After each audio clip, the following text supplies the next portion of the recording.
Hi, word up. I don't even know how to explain this game, even though I've played it through like 5 times. It took me years and years to finally own it. I used to just rent it from Hollywood Video a lot, and I've never met anyone who's ever played it, even though I think it's one of the best games ever made, probably the best game on the original Xbox. Breakdown. Breakdown is basically if Namco made a Half-Life game. The entire game is first person the entire time. It never breaks first person perspective.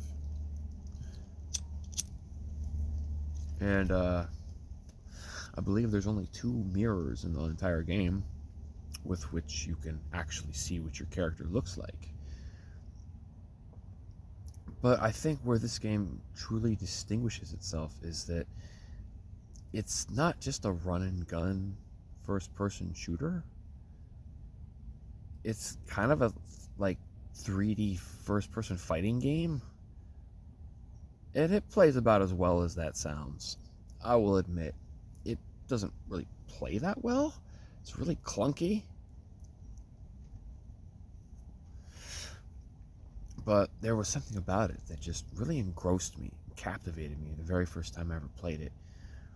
Maybe it was the fact that when you go to recover your health, you pick up a can of soda and they just kind of, do like the CSGO examine thing where they're just like, yep, that's a can of soda. Then you have to press the activate button and it cracks it open and throws the can over his shoulder. And then you hear like the empty thudding can sound behind you. Or sometimes you just pick up like a little ration bar and it's like, yep, his military rations. It's so dope because like it actually has like a barcode on it. It actually looks like an actual product. And then I've always wondered what those things taste like. I've always thought they probably taste like some type of like honey, vanilla biscuit from France or something. That they always look really tasty, and the sound effects of him crunching into it, it just seems like a really good moist wafer bar.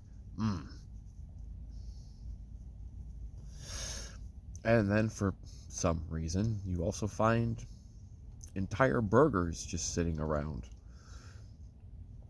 And in point of fact, uh, I love to eat my burgers from fast food places. I get them, and then I let them chill for like 2 hours. And then I unwrap them, and then I eat them because it makes them look like the burgers from Breakdown. And I actually think they taste better that way, personally. I don't really like hot, juicy burgers. I like lukewarm, room temperature burgers when the lipids have kind of solidified inside the meat again. I don't know why. I just think it tastes better. But Breakdown is the reason I do that, actually. And the game introduces you to these concepts of like, here's how you reload a gun, and here's how you aim it at someone, and very functional, useful thing for a console-based first-person shooter is that when you have a gun out and you're looking toward an enemy, you just press the A button to lock onto them. Why? Why did that never become normalized for like solo campaigns? Twin sticks for first person shooters I can't do. I have to do mouse keyboard. But Breakdown just makes it easy. You just, I want to go toward him. Boom, hit the A button and then start pulling the trigger. The reason that they make the gunplay so smooth is because there's actually, I think there's only 5 guns in the whole game, and 2 of them, you're not going to get until way later anyway. You go through most of the game with just a submachine gun and a pistol. Eventually, you get a rocket launcher, and then you get, the BFG laser and all the fun stuff later in the game. But for the most part, you're just, early in the game, you're just fighting against these soldiers that are invading the base that you're getting experimented on inside of. And then you kind of start hallucinating this one woman appearing out of space-time dimensional vortex rifts, and it's it's kind of like, is she a hallucination? Is she? Well, she did just kickflip that soldier's jaw off of his face, so I guess she's real. Okay, cool. Again, this is like original Xbox. Y'all remember the AI for the Marines in the first Halo game? Remember how stupid they were? Remember how they promised we'd have better Warthog drivers in Halo 2, and it still didn't happen by Halo 3? Remember that? The AI for your hallucinatory helper chick in Breakdown is super freaking smart. She doesn't actually have a health bar, so you don't have to escort her. She's not a little flower child that you have to take care of. She actually takes care of you. She actually helps you beat the crap out of these aliens who are immune to your puny earth guns, and the only way to fight them is to punch and kick the crap out of them. Because, you know, as you start fighting the aliens and start getting close to them, you know, the camera zooms up on your fist just like coming up, and you start seeing this white crackling lightning exploding out of your knuckles, and you can, you know, like, by the way he's just like gripping his hand, and it's just like, oh man, yeah, that freaking hurts, bro. What is this? And then there's just like this permanent glowing lightning tattoos going down to the backs of your wrists, and up in the top left in your HUD, you have a second bar now. You have a mana bar. Ooh, what magical special things can I do with my enchanted white lightning fists? I mean, I get it. I can beat the crap out of the aliens harder now, but like, can I fight the soldiers with this too? Yes, you can. In fact, later in the game, the more you encounter the weird Sephiroth dude, it's just Sephiroth. I don't know what to tell you.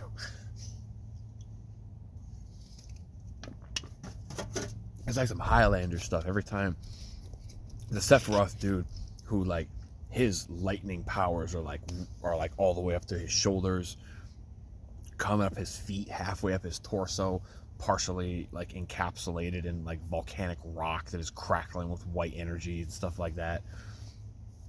Solus, you don't want to F with Solus. Solus will destroy you before your powers awaken, and that's like the whole point of the game, is they're trying to awaken you as the super soldier who can fight Solus. You know, one of my favorite scenes in the game is like when you're coming out of one of your weird hallucinations, where, you know, like you're in this like military complex base type thing, and you know, you go through a door that looks like every other door you've gone through, except you're walking through a desert. You turn around behind you, and there's just like a wall with a door on it, and you can go around the other side of the door, and no load times. No, it's just an amazing transition. It's just, I am in a desert.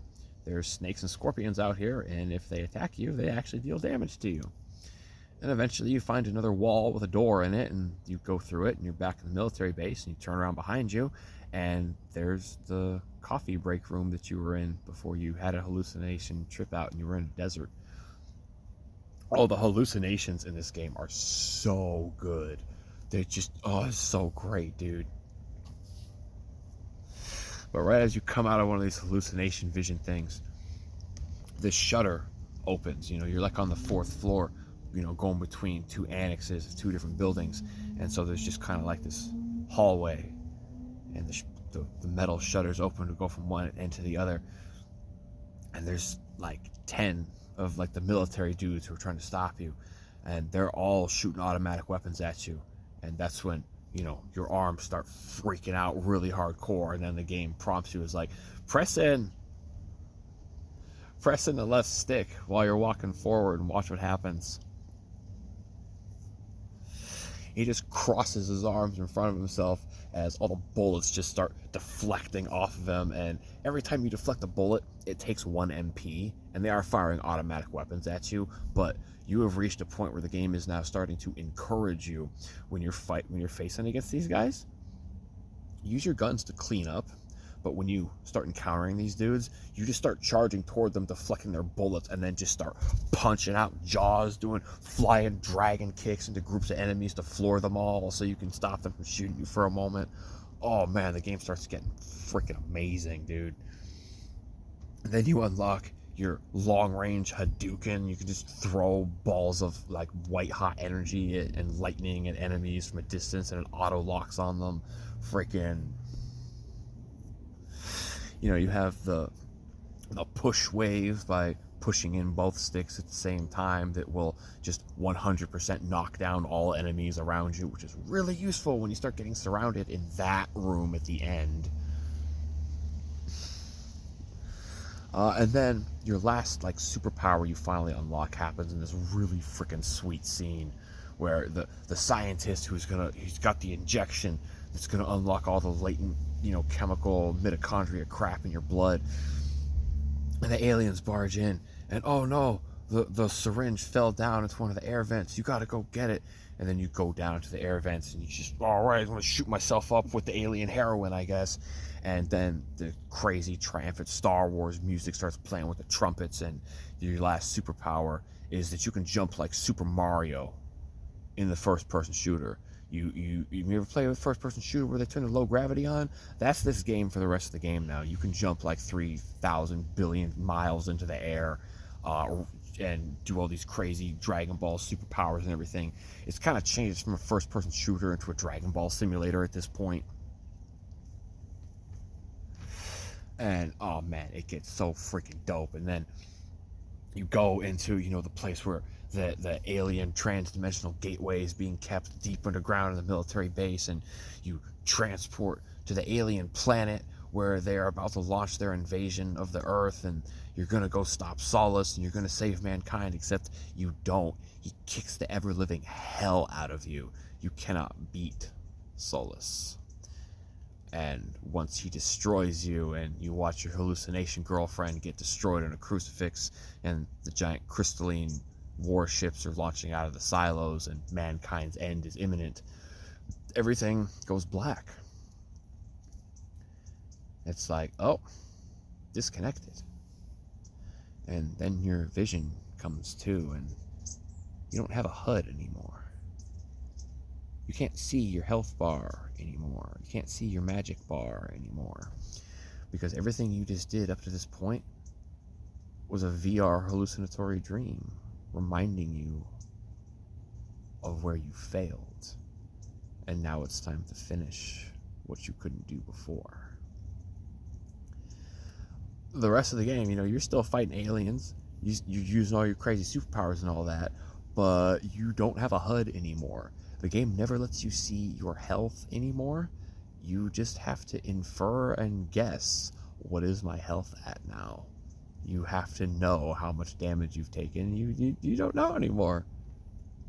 Because you got to see your health in your HUD bar before, because this is a first-person game, and you don't have a HUD in real life. But you did in the VR simulator.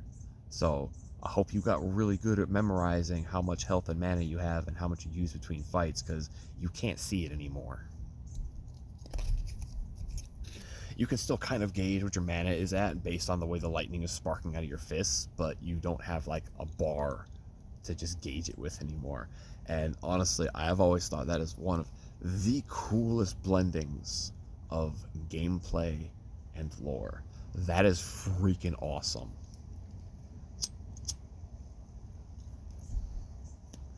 But where Breakdown starts getting incredibly weird is that you end up going back into the alien trans-dimensional gateway, except this, you travel backwards in time. And quite frankly, it becomes like Earth Defense Force 4, which is also Earth Defense Force 5 and 6, and maybe 7, I don't even know. Because the time travel stuff starts getting super freaking weird at that point. I don't even know how to explain it. It is one of the weirdest uses of time travel I've ever seen, and it really only makes sense in the context of itself.